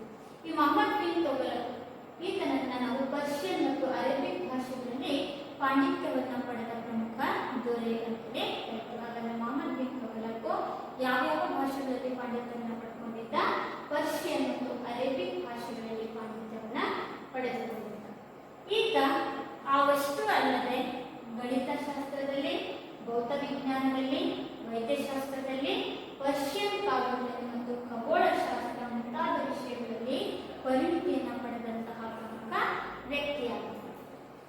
ಅಪಾರ ಜ್ಞಾನವನ್ನು ಹೊಂದಿದ್ದರೂ ಕೂಡ ಆತನ ವ್ಯಕ್ತಿತ್ವದಲ್ಲಿ ಕೆಲವು ಅಸಹಜತೆಗಳಿದ್ದವು. ನಿಮಗೆ ಅಪಾರ ಜ್ಞಾನ ಇದೆ, ನಮಗೆ ಎಷ್ಟೊಂದು ವಿಷಯಗಳನ್ನ, ಗಣಿತವನ್ನ, ಭೌತ ವಿಜ್ಞಾನವನ್ನ, ವೈದ್ಯಶಾಸ್ತ್ರವನ್ನ, ಖಗೋಳಶಾಸ್ತ್ರವನ್ನ, ಹಾಗೆ ಪರ್ಷಿಯನ್ ಕಾವ್ಯಗಳನ್ನ, ಪರ್ಷಿಯನ್ ಮತ್ತು ಅರೇಬಿಕ್ ಭಾಷೆಗಳನ್ನ ಕಲಿತಿದ್ರೂ ಕೂಡ ಅಪಾರ ಜ್ಞಾನ ಸಂಪಾದನೆ ಆಗಿದ್ರು ಕೂಡ ಆತನ ವ್ಯಕ್ತಿತ್ವದಲ್ಲಿ ಕೆಲವು ಅಸಹಜತೆಗಳಿದ್ವು. ಅಂದ್ರೆ ಅವನ ನಿರ್ಣಯಗಳು ತಪ್ಪು ಆಗ್ತಾ ಇದ್ವು. ಮೊಹಮ್ಮದ್ ಬಿನ್ ತೊಗಲಕ್ ತನ್ನ ಕಾಲಕ್ಕಿಂತ ಹಲವು ಶತಮಾನಗಳಷ್ಟು ಮುಂದೆ ನಿಂತು ಯೋಚಿಸ್ತಾ ಇದ್ದ. ಯಾಕೆ ಈತನ ಒಂದು ಯೋಜನೆಗಳು ಯಶಸ್ಸನ್ನ ಕಾಣ್ತಿರ್ಲಿಲ್ಲಪ್ಪ ಅಂತಂದ್ರೆ, ಈತ ಕೆಲವೊಂದು ಯೋಜನೆಗಳನ್ನು ಹಾಕ್ತಿದ್ದ, ಅದು ಸರಿನೇ ಇವುಗಳು ಮುಂದಾಲೋಚನೆಯನ್ನು ಹೊಂದಿದ್ವು. ಮುಂದಾಲೋಚನೆ ಅಂತಂದ್ರೆ ಹಲವು ಶತಮಾನಗಳಷ್ಟು ಮುಂದೆ ನಿಂತು ಅದನ್ನ ಯೋಚನೆ ಮಾಡ್ತಾ ಇದ್ದ, ಮುಂದೆ ಆಗ್ಬೋದು ಅನ್ನೋದನ್ನ ಈಗಲೇ ಅದರ ಬದಲಾವಣೆಯನ್ನ ಮಾಡ್ತಾ ಇದ್ದ. ಆದ್ರೆ ಆ ಒಂದು ಬದಲಾವಣೆಗೆ ಈತನಿಗೆ ಆ ಒಂದು ಯೋಜನೆಗಳನ್ನ ಕಾರ್ಯರೂಪಕ್ಕೆ ತರುವಂತಹ ಪಕ್ವತೆ ಆಗಿರ್ಲಿ, ಆ ಕಾರ್ಯರೂಪಕ್ಕೆ ತರುವಂತಹ ಒಂದು ಪ್ರಾಮಾಣಿಕತೆ ಆಗಿರ್ಲಿ ಅವನ ಅಧಿಕಾರಿಗಳಿಗೆ ಇರಲಿಲ್ಲ. ಅವನ ಅಧಿಕಾರಿಗಳ ಒಂದು ಪ್ರಾಮಾಣಿಕತೆ ಇಲ್ಲದೆ ಇರೋದು, ಪಕ್ವತೆ ಇಲ್ಲದೆ ಇರೋದು ಅವನ ಯೋಜನೆಗಳು ವಿಫಲ ಆಗಲಿಕ್ಕೆ ಕಾರಣವಾಗ್ತದೆ. ಹಾಗಾದ್ರೆ ಮೊಹಮ್ಮದ್ ಬಿನ್ ತುಘಲಕನ ಒಂದು ಕಂದಾಯ ಸುಧಾರಣೆ, ಆಡಳಿತಾತ್ಮಕವಾದಂತಹ ಸುಧಾರಣೆಗಳನ್ನ ನೋಡ್ತಾ ಬಂದ್ರೆ ಮೊಹಮ್ಮದ್ ಬಿನ್ ತುಘಲಕನು ಹಲವಾರು ಸುಧಾರಣೆಗಳನ್ನು ಜಾರಿಗೆ ತಂದ. ಈತ ಅಪಾರ ಪಾಂಡಿತ್ಯವನ್ನು ಹೊಂದಿದವನಾಗಿದ್ದು ಕೂಡ ಕೆಲವೊಂದು ನಿರ್ಣಯಗಳು ಈತನನ್ನ ತಪ್ಪು ದಾರಿಗೆ ಎಳೆಯುತ್ತವೆ. ಹಾಗಾದ್ರೆ ಈತನ ಒಂದು ಆಡಳಿತಾತ್ಮಕ ಸುಧಾರಣೆಗಳಲ್ಲಿ ನಾವು ಕಂದಾಯ ಸುಧಾರಣೆಗಳನ್ನ ನೋಡ್ತಾ ಬಂದ್ರೆ ಸಾಮ್ರಾಜ್ಯದ ಅನುಕೂಲಕ್ಕಾಗಿ ಈತ ಮಾಡ ಭೂ ಕಂದಾಯಕ್ಕೆ ಸಂಬಂಧಿಸಿದಂತೆ ಭೂಮಿಯ ಎಲ್ಲಾ ವಿವರಗಳನ್ನ ಒಳಗೊಂಡ ಅಧಿಕೃತ ದಾಖಲೆಗಳಿರುವಂತಹ ಪುಸ್ತಕವನ್ನು ಜಾರಿಗೆ ತರ್ತಾರೆ. ನಮ್ಮಲ್ಲಿ ಹೇಗೆ ಭೂಮಿಗೆ ಸಂಬಂಧಪಟ್ಟಂತೆ ನಾವು ಪಾಣಿಗಳನ್ನ ನೋಡ್ತೀವಿ ಅಲ್ವಾ, ಭೂಮಿಯ ಆಸ್ತಿ ಪತ್ರಗಳನ್ನ ನಾವು ನೋಡ್ತೀವಿ, ಅದೇ ರೀತಿಯಾಗಿ ಮೊಹಮ್ಮದ್ ಬಿನ್ ತುಘಲಕ್ ಕಂದಾಯ ಒಂದು ವ್ಯವಸ್ಥೆಯಲ್ಲಿ ಏನ್ ಮಾಡಿದ್ನಪ್ಪ ಅಂತಂದ್ರೆ ಸಾಮ್ರಾಜ್ಯದ ಭೂ ಕಂದಾಯಕ್ಕೆ ಸಂಬಂಧಿಸಿದಂತೆ ಭೂಮಿಯ ಎಲ್ಲಾ ದಾಖಲೆ ಪತ್ರಗಳನ್ನ ಒಳಗೊಂಡಿರುವಂತಹ ಒಂದು ದಾಖಲೆಗಳನ್ನ ಸೃಷ್ಟಿ ಮಾಡ್ತಾನೆ. ಆ ದಾಖಲೆಗಳಿರುವಂತಹ ಪುಸ್ತಕವನ್ನ ಈತ ಜಾರಿಗೆ ತರ್ತಾನೆ. ಕೃಷಿ ಇಲಾಖೆಯನ್ನು ಕೂಡ ಈತ ಪ್ರಾರಂಭಿಸ್ತಾನೆ. ಕೇವಲ ಭೂಮಿಯ ಕಂದಾಯಕ್ಕೆ ಸಂಬಂಧಪಟ್ಟಂತಷ್ಟೇ ಅಲ್ಲದೆ ಕೃಷಿ ಇಲಾಖೆಯನ್ನು ಕೂಡ ಪ್ರಾರಂಭಿಸಿ ಅಲ್ಲಿ ಕೃಷಿಗೆ ಒಳಪಡದ ಭೂಮಿಗಳಲ್ಲಿ, ಅಂದ್ರೆ ನಾವೇನು ಪಾಳು ಬಿದ್ದ ಭೂಮಿ ಅಂತ ಕರಿತೀವಿ, ಆ ಪಾಳು ಬಿದ್ದ ಭೂಮಿಯಲ್ಲೂ ಕೂಡ ಕೃಷಿಯ ಚಟುವಟಿಕೆಗಳನ್ನ ಮಾಡಲಿಕ್ಕೆ ರೈತರನ್ನು ಈತ ಏನ್ ಮಾಡ್ತಾ ಇದ್ದ, ಪ್ರೋತ್ಸಾಹಿಸ್ತಾ ಇದ್ದ. ಅಂದ್ರೆ ಆ ಪಾಳು ಭೂಮಿಯನ್ನು ಕೂಡ ಉಪಯುಕ್ತ ಭೂಮಿಯನ್ನಾಗಿ ಪರಿವರ್ತಿಸಿ ಬೆಳೆಯನ್ನ ಬೆಳೆಯಲಿಕ್ಕಾಗಿ ರೈತರನ್ನ ಪ್ರೋತ್ಸಾಹಿಸ್ತಾ ಇದ್ದ, ಆರಂಭಿಸಲಿಕ್ಕೆ ಅನುವು ಮಾಡಿಕೊಡ್ತಾ ಇದ್ದ. ಹಾಗೆ ರೈತರಿಗೆ ವಿಧಿಸ್ತಾ ಇದ್ದಂತಹ ಹಲವು ತೆರಿಗೆಗಳಲ್ಲಿ ಈತ ವಿನಾಯಿತಿಯನ್ನ ನೀಡ್ತಾನೆ. ರೈತರಿಗೆ ಬಹಳಷ್ಟು ತೆರಿಗೆಗಳನ್ನ ವಿಧಿಸ್ತಾ ಇದ್ರು. ಆ ಬಹಳಷ್ಟು ತೆರಿಗೆಗಳನ್ನ ಈತ ಏನ್ ಮಾಡ್ತಾ ವಿನಾಯಿತಿ ಕೊಟ್ಟ. ಪಾಳು ಭೂಮಿಯನ್ನು ಉಪಯುಕ್ತ ಭೂಮಿಯನ್ನಾಗಿ ಪರಿವರ್ತಿಸಲಿಕ್ಕೆ ಪ್ರೋತ್ಸಾಹಿಸ್ತಾನೆ. ಹಾಗೆ ರೈತರಿಗೆ ಭೂ ಕಂದಾಯಕ್ಕೆ ಸಂಬಂಧಪಟ್ಟಂತೆ ತಮ್ಮ ಭೂಮಿಯ ಎಲ್ಲಾ ವಿವರಗಳನ್ನು ಒಳಗೊಂಡಿರುವಂತಹ ದಾಖಲೆಗಳನ್ನು ಬರಲಿಕ್ಕೆ ಒಂದು ದಾಖಲೆ ಪುಸ್ತಕದ ಒಂದು ಜಾರಿಗೆ ತರುವಂತಹ ಒಂದು ವ್ಯವಸ್ಥೆಯನ್ನು ಕೂಡ ಈತ ಒಂದು ಕಂದಾಯ ಸುಧಾರಣೆಗೆ ಜಾರಿಗೆ ತರ್ತಾರೆ. ಹಾಗೆ ಮತ್ತೊಂದೇನಪ್ಪ ಅಂದ್ರೆ ರೈತರಿಗೆ ಆರ್ಥಿಕ ನೆರವನ್ನ ನೀಡಲಿಕ್ಕೆ, ಅಂದ್ರೆ ಕೆಲವೊಂದು ರೈತರು ಶ್ರೀಮಂತರಿರ್ತಾರೆ, ಕೆಲವೊಂದು ರೈತರು ಬಡವರಿರ್ತಾರೆ. ಆ ಬಡ ರೈತರಿಗೆ ಆರ್ಥಿಕವಾದಂತಹ ಒಂದು ನೆರವನ್ನ ನೀಡಲಿಕ್ಕೆ ಸಾಲದ ವ್ಯವಸ್ಥೆಯನ್ನು ಜಾರಿಗೆ ತರ್ತಾರೆ. ನಾವೇನು ಬ್ಯಾಂಕ್ ಸಾಲ, ಆಮೇಲೆ ಕೃಷಿ ಸಾಲ ಅಂತ ನಾವೇನು ತಗೊಳ್ತೀವಿ, ಹಾಗೆ ಇಲ್ಲಿ ಮೊಹಮ್ಮದ್ ಬಿನ್ ತುಘಲಕ್ ರೈತರಿಗಾಗಿ ಸಾಲದ ವ್ಯವಸ್ಥೆಗಾಗಿ ಮಾಡ್ತಾನೆ. ತಕಾವಿ ಸಾಲ ಎನ್ನುವಂತಹ ಒಂದು ಸಾಲವನ್ನು ಜಾರಿಗೆ ತರ್ತಾನೆ. ಅನೇಕ ಯೋಜನೆಗಳನ್ನ ಜಾರಿಗೆ ತಂದರೂ ಕೂಡ ಆದರೂ ಕೂಡ ದೋವಾ ಭೂಪ್ರಾಂತ್ಯ ಅಂತ ನಾವು ಕರಿತೀವಿ, ಆ ಪ್ರಾಂತ್ಯದ ರೈತರ ರೈತರ ಕಾಲದಲ್ಲಿ ಹೆಚ್ಚು ಭೂ ಕಂದಾಯವನ್ನ ಕಟ್ಟಬೇಕಾಯಿತು. ದೋವಾ ಪ್ರಾಂತ್ಯ ಎನ್ನುವಂತಹದ್ದು ಸಮೃದ್ಧವಾದ ಮತ್ತು ಫಲವತ್ತಾದ ಮಣ್ಣನ್ನು ಹೊಂದಿರುವಂತಹದ್ದು. ಹಾಗಾಗಿ ಅಲ್ಲಿ ಇಳುವರಿ ಹೆಚ್ಚಾಗುತ್ತೆ. ಹಾಗಾಗಿ ಆ ಪ್ರದೇಶದ ರೈತರು ಮೊಹಮ್ಮದ್ ಬಿನ್ ತುಘಲಕನಿಗೆ ಅಧಿಕ ತೆರಿಗೆಯನ್ನ ಕಟ್ಟಬೇಕಾಗಿತ್ತು. ಅದೊಂದು ಬಿಟ್ಟರೆ ಉಳಿದಂತಹ ಎಲ್ಲಾ ರೈತರ ಒಂದು ಸೌಕರ್ಯಗಳನ್ನು ಏನೋ ಒದಗಿಸಿ ಕೊಟ್ಟಿದ್ದಾರೆ. ಪ್ರೀತಿಯ ವಿದ್ಯಾರ್ಥಿಗಳೇ, ಇಷ್ಟೊತ್ತು ನಾವು ದೆಹಲಿ ಸುಲ್ತಾನರ ಮೊದಲನೇ ಸಂತತಿಯಾದಂತಹ ಗುಲಾಮಿ ಸಂತತಿಯ ಪರಿಚಯ, ಗುಲಾಮಿ ಸಂತತಿಯ ಸ್ಥಾಪಕನಾದಂತಹ ಕುತುಬುದ್ದೀನ್ ಐಬಕನ ಪರಿಚಯ ಹಾಗೂ ಕುತುಬುದ್ದೀನ್ ಐಬಕನು ಕಲೆ ಮತ್ತು ವಾಸ್ತುಶಿಲ್ಪಕ್ಕೆ ಕೊಟ್ಟಂತಹ ಪ್ರಮುಖ ಕೊಡುಗೆಗಳನ್ನು ತಿಳ್ಕೊಂಡ್ವಿ. ಅದಾದ ನಂತರ ಬರುವಂತಹ ಮತ್ತೊಬ್ಬ ಪ್ರಮುಖ ಗುಲಾಮಿ ಸಂತತಿಯ ದೊರೆಯಾದಂತಹ ಇಲ್ತಮಶ್ನ ಪರಿಚಯವನ್ನು ತಿಳ್ಕೊಂಡ್ವಿ. ಹಾಗೆ ಗುಲಾಮಿ ಸಂತತಿಯನ್ನು ಆಳ್ವಿಕೆಯನ್ನು ಮಾಡಿದಂತಹ ಮೊದಲ ಮಹಿಳೆಯಾದಂತಹ ರಜಿಯಾ ಸುಲ್ತಾನಳ ಪರಿಚಯವನ್ನು ತಿಳ್ಕೊಂಡ್ವಿ. ಹಾಗೆ ಗಿಯಾಸುದ್ದೀನ್ ಬಲ್ಬನ್ ಒಂದು ಪರಿಚಯ, ಅದರ ನಂತರದಲ್ಲಿ ಬರುವಂತಹ ಎರಡನೇ ಪ್ರಮುಖ ಸಂತತಿಯಾದಂತಹ ಖಿಲ್ಜಿ ಸಂತತಿಯ ಪರಿಚಯ. ಖಿಲ್ಜಿ ಸಂತತಿಯಲ್ಲಿ ಪ್ರಸಿದ್ಧ ದೊರೆಯಾದಂತಹ ಅಲಾವುದ್ದೀನ್ ಖಿಲ್ಜಿಯ ಪರಿಚಯ ಹಾಗೂ ಅಲಾವುದ್ದೀನ್ ಖಿಲ್ಜಿಯ ಆಡಳಿತಾತ್ಮಕ ಸುಧಾರಣೆಗಳಾದಂತಹ ಸೈನಿಕ ಸುಧಾರಣೆ ಹಾಗೂ ಮಾರುಕಟ್ಟೆಯ ಸುಧಾರಣೆಗಳ ಪರಿಚಯವನ್ನು ತಿಳ್ಕೊಂಡ್ವಿ. ಅದರ ನಂತರದಲ್ಲಿ ಬರುವಂತಹ ಮೂರನೇ ಸಂತತಿಯಾದಂತಹ ತುಘಲಕ್ ಸಂತತಿ. ಆ ತುಘಲಕ್ ಸಂತತಿಯಲ್ಲಿ ಬರುವಂತಹ ಪ್ರಮುಖ ದೊರೆಯಾದಂತಹ ಮೊಹಮ್ಮದ್ ಬಿನ್ ತುಘಲಕನ ಪರಿಚಯ. ಹಾಗೆ ಮೊಹಮ್ಮದ್ ಬಿನ್ ತುಘಲಕನ ಒಂದು ಪ್ರಮುಖ